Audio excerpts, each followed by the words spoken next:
بتا رہا میرے پاس بھی چاہیے تو بھی غلط بتا رہا ہے نہیں ہوئے پا 34 ٹھیک۔ آج وزیر اعظم صاحب نے مجھے اور نور اللہ قادری صاحب کو ٹی ایل پی کے حالات پر آگاہی کے لیے بریفنگ کے لیے بلایا اور حالات پر تفصیلی انہوں نے ہدایات بھی دیں اور خاص طور پر انہوں نے بھی کہا لیکن میں اور نور اللہ قادری خود بھی Pakistan Punjab police Pakistan police rangers کو خراج تحسین پیش کرتے ہیں کہ جنہوں نے جانیں دے کر پاکستان کا امن و امان بحال رکھا، ایمبولنسز کو رواں رکھا، ہسپتالوں میں کووڈ-19 کی آکسیجنز کو بحال رکھا، اور اس وقت سوائے لاہور کے ایک یتیم خانہ چوک کے سارا پاکستان کی ٹریفک جو ہے جس کا سارا کریڈٹ پولیس اور رینجرز کو جاتا ہے وہ اس وقت کھلی ہے۔ مینلی بات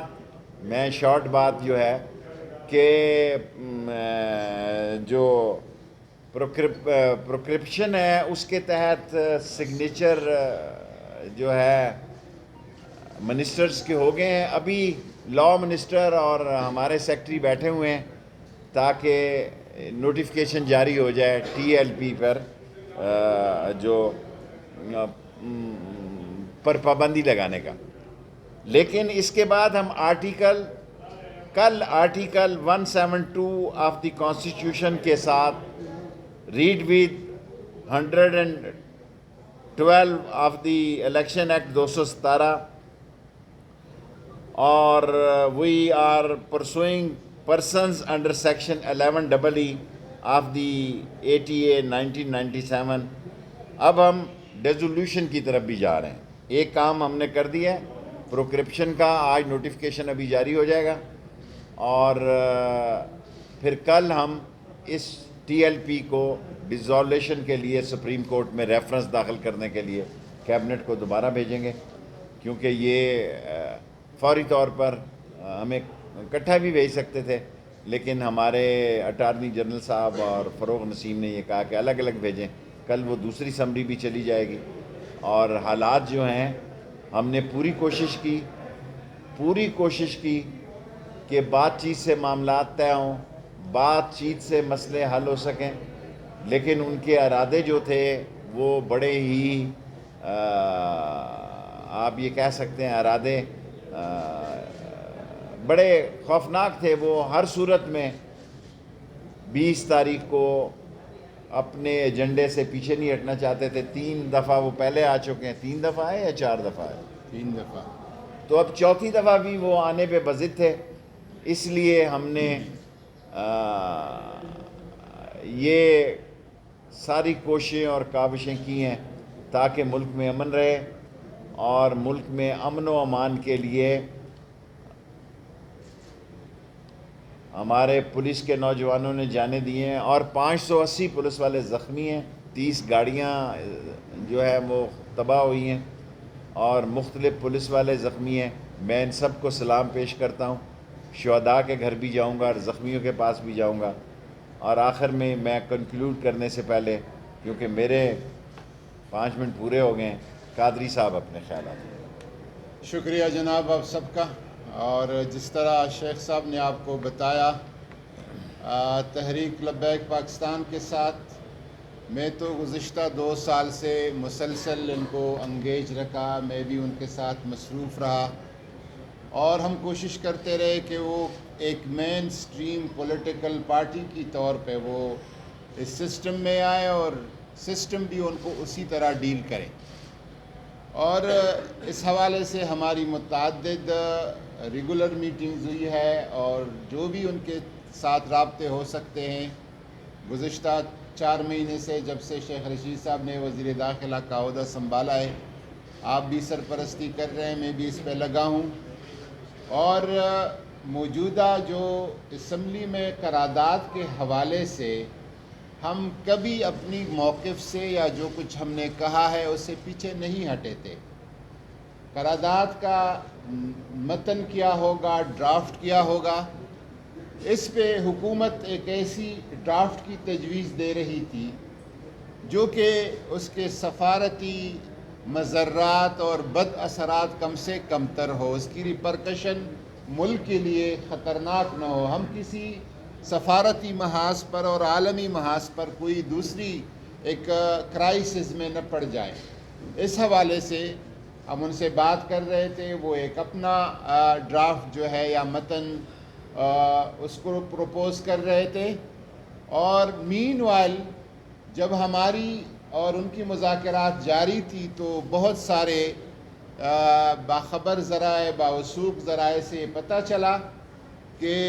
20 اپریل کو یہاں پر فیض آباد میں دھرنا دینے کی بھی بھرپور تیاریاں جاری ہے، بلکہ ہماری جو آخری ملاقات تھی اس ملاقات سے پہلے انہوں نے اس دھرنے کی کال دی اور کہا کہ 20 اپریل کی شام 12 بجے 5 منٹ کو ہم نے مولانا خادم رضوی صاحب کے قبر پہ جمع ہونا ہے مزار پہ، اور وہاں سے پھر فیض آباد کی طرف لانگ مارچ کرنا ہے اور وہاں پہ دھرنا دینا ہے، جس کو ہم سمجھ رہے تھے کہ اگر مذاکرات ایک کنکلوژن تک نہیں پہنچے تھے اور ایک نتیجے تک نہیں پہنچے تھے، ان کو اس طرح کے ویڈیو دینے کی کوئی ضرورت اور اخلاقی اجازت نہیں تھی، اور ہم نے ان کو یہاں تک کفر کی کہ آپ آ جائیں، ایک ڈرافٹ آپ کا ہے، ایک متن اور ڈرافٹ ہمارا ہے، اسپیکر صاحب سے ایک پارلیمانی کمیٹی اناؤنس کرتے ہیں، اور وہ کمیٹی جس میں تمام سیاسی جماعتوں کی نمائندگی ہو، بے شک آپ ان کے ساتھ بیٹھ جائیں، اس کمیٹی کو قائل کرے دلیل سے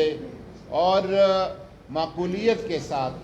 اگر وہ ایک ڈرافٹ متفقہ ڈرافٹ لے آتی ہے تو ہمیں اس پہ کوئی اعتراض نہیں ہے۔ بہر صورت وہ کسی طور پر پارلیمانی کمیٹی کو یا اس طرح کی متفقہ ڈرافٹ کو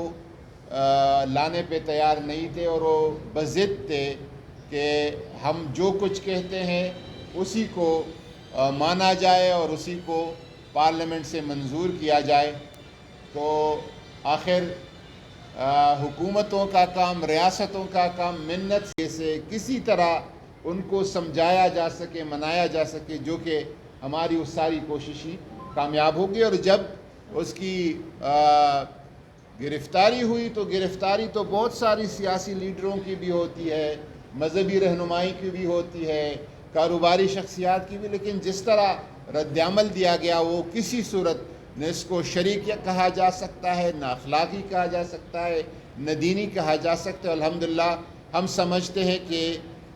ناموس رسالت کی حفاظت اسلامی ممالک کے سب سے اہم رکن پاکستان کا کام ہے، اور یہ دنیا کے ہر فورم پر کرے گا انشاءاللہ تعالی۔ میں ایک منٹ سوالوں سے پہلے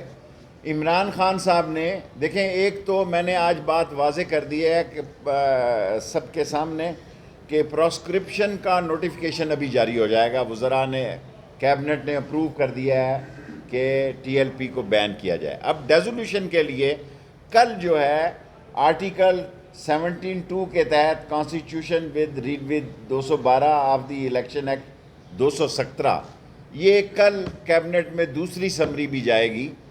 اور جس ہمت اور جس جرت سے پولیس نے، رینجرز نے دہشت گردی کا مقابلہ کیا ہے، خاص طور پر وزیر اعظم نے بھی اس کو بہت سراہا ہے، ساری قوم نے اس کو سراہا ہے، ساری قوم نے سکھ کا سانس لیا ہے کہ یہاں اشتعال انگیزی، یہاں دہشت گردی اور یہاں سڑکوں کو اور لوگوں کو اور ایمبولنسوں کو نقصان پہنچانے کی سے لوگوں کی جان چھٹی ہے۔ سو پراسیکیوشن آج، پراسکرپشن آج ہو گئی، اور ڈیزولوشن کی کل سمری موو ہو جائے گی، وہ بھی 2-3 دن میں ہو جائے گی۔ اب سوال صاحب، آپ نے جیسا کہ فرمایا کہ ہم نے کوشش کی کہ مسئلے کو حل کیا جائے، ظاہر ہے مشکل فیصلہ تھا، تو کیا ارکان چھوٹا سوال سالے کوئی ایسی بھی اور بھی تجاویز تھی مختلف طرح کی، اور کیا پاکستان کے لیے ہم مسئلے پیدا کرنے کے لیے کسی قیمت پر تیار نہیں تھے؟ 55 یا 60 اسلامی ملک ہیں، سارا بوجھ پاکستان پر ڈالنے کے لیے عمران خان نے اس کے باوجود یونائٹڈ نیشن میں اسلام کا اور اسلام کی سربلندی کا جھنڈا بلند رکھا، لیکن امبیسڈروں کو نکالنے کا سارا یورپی یونین اور سارے حالات وہ بڑے پیچیدہ ہو جاتے، اس لیے وہ نہیں ہو سکتا۔ شیخ صاحب آج کل بھی پریس کانفرنس ہوئی تھی اور آج دوسری ہو رہی ہے، یہ بتا دیں آج بدلی امور کے جو وزیر ہیں ان کی ٹون بھی بڑی نرم لگ رہی ہے اور وہ یہ کہہ رہے ہیں کوئی نرمی نہیں ہے، مجھ سے زیادہ سخت ہے۔ میں نے ان کو کہا ذرا سوال کریں نا، آپ چھوڑیں لمبی بات۔ یہ ہے کہ سپریم کورٹ کا کلمہ کیوں استعمال کر رہے ہیں؟ کیا وزارت داخلہ کے پاس یا حکومت کے خلاف اختیارات نہیں کہ وہ فوری طور پر بین کرتے ہیں جس طرح ماضی میں دوسری ترجمے بین ہوئی؟ وہ بھی ڈیزولوشن پہ جا رہے ہیں، جو یہ کیا یہ بھی سوچ سمجھ کے کیا اور وہ بھی سوچ سمجھ کے کر رہے ہیں۔ جن کارکنان کے اوپر ایف آئی آر درج ہو چکی ہیں جو ملوث تھے نقصان کی جانے میں، کیا ان کے خلاف کارروائی ہوگی یا کسی مسئلے کارروائی ہوگی، کوئی رعایت نہیں ہوگی، کسی کو نہیں چھوڑا جائے گا، کوئی رعایت نہیں ہوگی، فیصلے عدالتوں پہ ہوں گے، جو قانون کو ہاتھ میں لے گا قانون اس کو ہاتھ میں لے گا۔ شیخ صاحب ماضی میں بھی پابندیاں لگتی رہی ہیں، کہ نام بدل کر آتے رہے، صحیح کہہ رہے ہیں، بات تو آپ صحیح کہہ رہے ہیں۔ اس کا بھی حل تلاش کر رہے ہیں، اس کے حالات کو تلاش کرنے کے لیے ابھی میں نے فروغ نسیم سے اور اٹارنی جنرل صاحب سے یہ 11EE کو بھی بیچ میں ڈالا ہے تاکہ شخصیتوں پہ بھی مسئلہ ہو۔ دیکھیں کسی کے ساتھ نرمی کی بات کہیں پہ نہیں ہے۔ ہماری سب سے پہلی کمٹمنٹ جو ہے وہ پاکستان ہے، سب سے پہلا عہد پیمان جو ہے ہمارا پاکستان۔ اور ایک کے بات، ساتھ نور اللہ قادری نے ساری زندگی تو ایک دین کی خدمت میں گزاری، میرے جیسے گناہ گار انسان سے زیادہ کسی نے ختم نبوت میں یا ناموس رسالت میں، یہ تو 2016 میں آئے ہیں، وہ 17 میں کوئی قربانی دی ہے تو اس کا نام سامنے لائیں۔ یہ قوم کو ڈیفرنٹ طریقے سے مشتعل کر کے اس ملک میں افراتفری پھیلانے کا ایجنڈا کبھی کامیاب نہیں ہوگا۔ جی جی اعزاز شہریوں کو پاکستان سے نکلنے کا ہوا، دوسرا جمعے کو اتوار کو خطرہ ہے گزارے کا، کوئی دیکھیں کوئی چیز نہیں لگ رہی، انشاءاللہ یہی پولیس ہو یہی رینجرز ہینڈل کرے گی، اور اللہ کے حکم سے فرانس کے تمام شہری یہاں پہ محفوظ ہیں، کوئی خطرہ نہیں ہے۔ جی اعزاز اس کے بعد اعزاز کے بعد دو چھوٹی چھوٹی باتیں شیخ صاحب، ایک تو یہ کہ کیا قرارداد آپ لے کر آ رہے ہیں، دوسرا یہ کہ اس سارے معاملے کو آپ نے بین کر کے ختم کر دیا، قانونی اعتبار سے تو یہ ختم ہو گئی، لیکن اصل جو چیلنج ہے وہ پولیس کے لیے ہے، جنہوں نے آگے بھی ان سے نمٹنا ہے کیونکہ یہ مختلف رنگ اختیار کریں گے۔ تو کیا پولیس کو امپاور کر رہے ہیں ان ٹرمز آف ریسورسز اور دوسری چیزوں کی کوئی واضح پالیسی ابھی تک؟ میں نے آج پرائم منسٹر صاحب کو کہا کہ پولیس کو سورسز دیے جائیں، اور جو لوگ زخمی ہوئے ہیں ان کی اسپیشل ان کے لیے کوئی امداد کی جائے۔ پولیس والوں کے یا تنخواہیں جو ہیں سارے لوگوں کی تنخواہوں کی طرح وہ بھی متاثر ہیں۔ یہ ساری باتیں تو پرائم منسٹر صاحب سے میں نے کی ہیں، انشاءاللہ تعالیٰ اس بجٹ میں اضافہ کریں گے، لیکن پولیس اور رینجرز نے جو قربانیاں دی ہیں اس کو میں سلام پیش کرتا ہوں۔ قرارداد تو ابھی نوٹیفکیشن جاری ہو جائے گا، اس کا پروسیکیوشن قومی اسمبلی میں کوئی قرارداد نہیں۔ قومی اسمبلی میں یہ اعزاز نے اچھا سوال کیا ہے، کوئی قرارداد نہیں آتا۔ شیخ صاحب کل کابینہ کا دوسری اجلاس بلایا جائے گا یا سرکولیشن اسمبلی سے منظوری لے گا؟ سرکولیشن سے ساری کابینہ تقریباً دستخط کر چکی ہے۔ ابھی میں نے آنے سے پہلے پرائم منسٹر ہاؤس سے پہلے پوچھا تھا اعظم خان سے، انہوں نے کہا دستخط مکمل ہو چکے ہیں، پروسیکیوشن کے دستخط پروسیکیوشن کے مکمل ہیں، ڈیزولوشن کے لیے کل دوسری اسمبلی بھی بھیج دیں۔ ٹیم جو ارکان ہیں ان کا کیا کریں گے جو سندھ اسمبلی میں جو پڑھ رہے ہیں ہم ابھی تو پہلے میں تو وہ متاثر نہیں ہوتے، ڈیزولوشن میں وہ متاثر ہوں گے۔ Thank you very much. آج نہیں، میں ان کے ساتھ افطاری کر رہا ہوں۔ تین ارکان کو آپ اپنی جماعت میں شامل کریں گے؟